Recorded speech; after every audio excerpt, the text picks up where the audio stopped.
My name is Erin. I'm sitting in my car, watching my parents stand beside their rental car in the parking lot, looking utterly lost. Their faces are etched with desperation as they try to figure out how to pay for lawyers for a case they're bound to lose, all for the $18 million inheritance that will never be theirs. The memory of our confrontation at the law office is still fresh in my mind, a bitter taste in my mouth. It all started when my beloved Uncle Henry passed away. I was holding his hand as he took his last breath, his final words urging me to take care of my daughter, Lily. After his funeral, I headed to the law office for the reading of his will, expecting a straightforward process, accompanied by my husband, Jack, and my attorney. Little did I know that I was about to face a storm from my long-lost parents.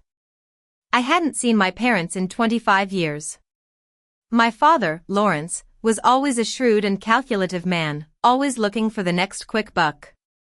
My mother, Olivia, was weak-willed and easily influenced by my father's schemes. They were the type of people who prioritized money over everything, even their own daughter.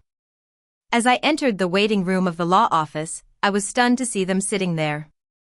My mother, with a gaudy and ill-fitting dress, stood up and stretched out her arms, saying, "Oh, honey, we've missed you so much." I instinctively stepped back, a wave of disgust washing over me. "What are you doing here?" I asked, my voice cold. My father, with a sly look in his eyes, replied, "We're here for Uncle Henry's will reading. We drove up from Miami as soon as we heard about his passing." I was skeptical. "How did you even know he died?" My mother quickly answered, "We've been keeping track of family news. We knew you two were close. The estate attorney, Mr. Thompson, called us into the conference room. There were representatives from the charities that Uncle Henry had supported, as well as my parents, Jack, and me. "Mr. Thompson began, we're here to read the last will and testament of Henry Miller." Mr. Miller was very specific about his intentions for his estate. He first read the charitable bequests, $500,000 to a local orphanage, $300,000 to a cancer research foundation, and $200,000 to a homeless shelter. Then he got to the main part. "To my beloved niece Erin Miller Cooper, who has been like a daughter to me in my later years, I leave the remainder of my estate, including all real estate properties, investment accounts, and personal belongings. The current value of this bequest is approximately $18 million. My parents exchanged glances, their eyes filled with greed. After the reading, my father raised his hand. "What about the family provisions? Henry was my brother. Erin is my daughter. There should be provisions for immediate family members." Mr. Thompson looked confused. Mr. Miller was very clear about his beneficiaries. "Erin inherits the estate." My father was persistent. "But we're talking about $18 million. That's too much money for one person. Family estates should be shared." I stared at him in disbelief. "You want to contest Uncle Henry's will? You abandoned me when I was 12 years old, for goodness sake." My mother tried to defend themselves. "That was different. We were having financial difficulties.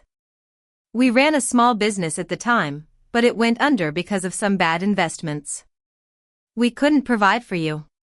Henry could give you a better life." I was furious. "Financial difficulties? You stole money from your business partners and disappeared, leaving me alone. You didn't even leave a note. I was left with nothing, and I ended up in foster care. My father backpedaled, we left you with people who could take better care of you.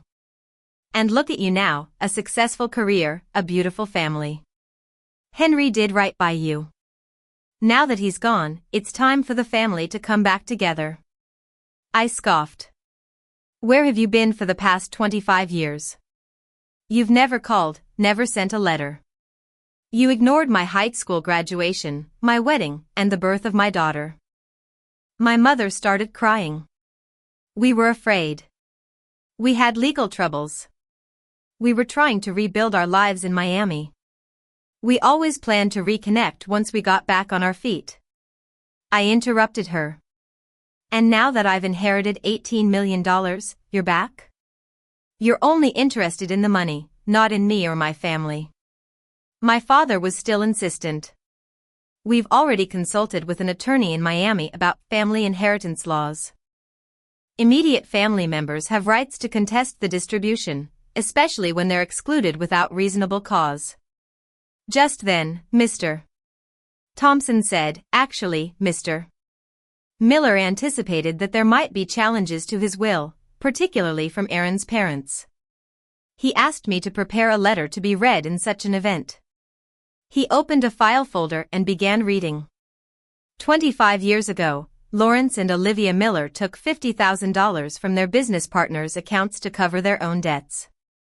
When the fraud was discovered, they fled the state, leaving their 12-year-old daughter Erin alone in a cold and empty house. She was found 3 days later by neighbors, hungry and scared, with no idea where her parents had gone. My father's face turned red. That's not the whole story. We had no choice. The business was failing, and we were desperate. Mr. Thompson continued, over the past 25 years, Lawrence and Olivia have contacted me 3 times, only to ask about Erin's inheritance prospects. They've never shown any concern for her well-being, her education, or her happiness. My mother protested, that's not true. But Mr. Thompson calmly said, Mr. Miller recorded all communications with family members to protect Erin's interests. He played a recording. It was from 5 years ago, where my father said, Henry, we know you've been taking care of Erin. We're wondering about your estate planning.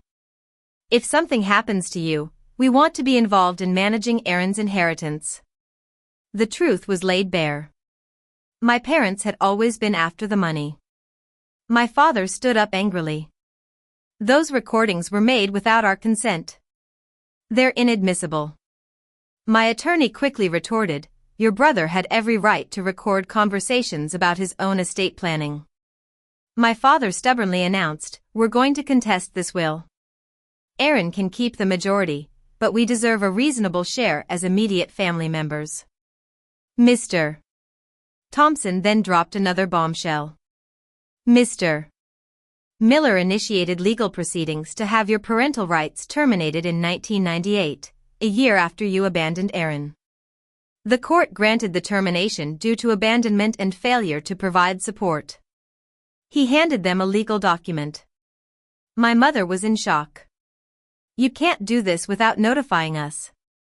Mr. Thompson explained, the court made extensive efforts to locate you. You had moved and left no forwarding address. After 6 months of unsuccessful attempts to serve you with legal papers, the court proceeded without your participation. I said quietly, you disappeared when I needed you the most. You never once tried to reach out. You're not my family. You're strangers who share my DNA. My parents pleaded and bargained.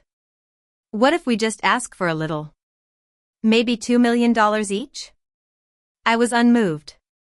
No. Uncle Henry made his decision, and I stand by it.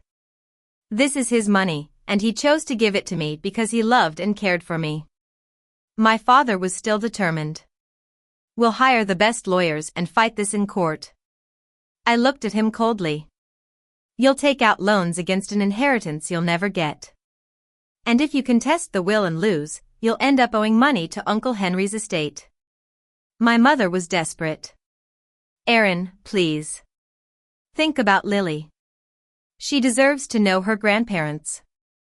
I replied, Lily deserves grandparents who didn't steal and abandon their own child. As I drove away, I thought about how my life had changed since I met Uncle Henry. When I was in foster care, a social worker came to the foster family's house one morning. I was having breakfast when I heard my name mentioned. I hoped, like a naive 12-year-old, that my parents had come back. But no, it was Uncle Henry. The social worker explained, your Uncle Henry wants to see you. He's your father's brother. He's been trying to locate you since you entered the foster care system. I had no recollection of Uncle Henry. My parents had never mentioned any family members. They were too busy with their own money-grubbing schemes. The meeting was arranged at a cozy little cafe downtown. The foster mother, Mrs. Jenkins, drove me there and waited in the car. When I entered, I saw a well-dressed man. He stood up when he saw me. "You must be Aaron," he said gently. "I'm your Uncle Henry, your dad's older brother." I asked, "Why didn't I know about you?"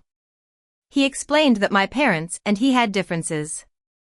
He had tried to stay in touch, but they were always on the move, avoiding family contact.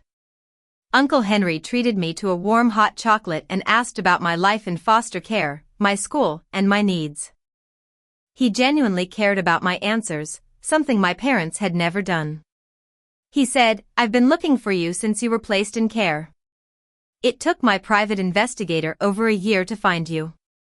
Over time, Uncle Henry became the most important person in my life. He visited me every other weekend, took me to museums and art galleries, and helped me with my homework over the phone. He was wealthy. He was a successful real estate developer. He owned properties all over the country. When I turned 16, he offered to send me to a prestigious private school. When I graduated from high school, he paid for my entire college tuition. When I wanted to pursue a master's degree, he didn't hesitate to support me.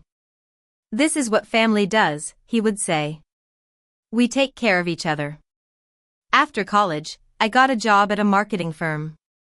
Uncle Henry helped me with the down payment on a small apartment. When I got engaged to Jack, he insisted on paying for the entire wedding.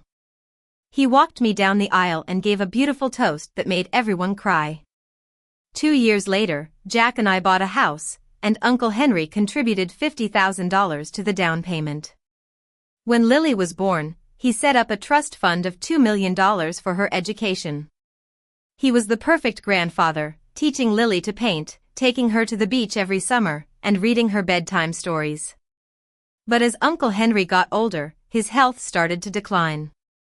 He suffered from heart problems and had to be hospitalized frequently. During one of his hospital stays, he told me, "I need to update my will. I want to make sure Lily's future is secure and that you're well taken care of." I was initially in denial. "Uncle Henry, you're going to be fine." But he was realistic. "I'm 80 years old, Aaron. We need to face the facts." He asked me to help him organize his financial documents. That's when I learned the extent of his wealth: real estate investments, stock portfolios, and business partnerships. He was worth far more than I had ever imagined. 3 months later, I received the news that my parents had indeed filed a petition to contest the will. But their lawyer withdrew from the case after 2 weeks because they couldn't pay the retainer fee. The petition was dismissed for lack of standing. Uncle Henry's $18 million went into trust accounts that will fund Lily's education, support the charities he loved, and provide me and my family with financial security for the rest of our lives. I used some of the money to establish a scholarship fund for children in foster care, just like I was once. Lily sometimes asks about her other grandparents. I tell her that true family is about those who show up, who love and support you through thick and thin. Uncle Henry was my family, and I'll spend the rest of my life making sure his legacy lives on for others in need.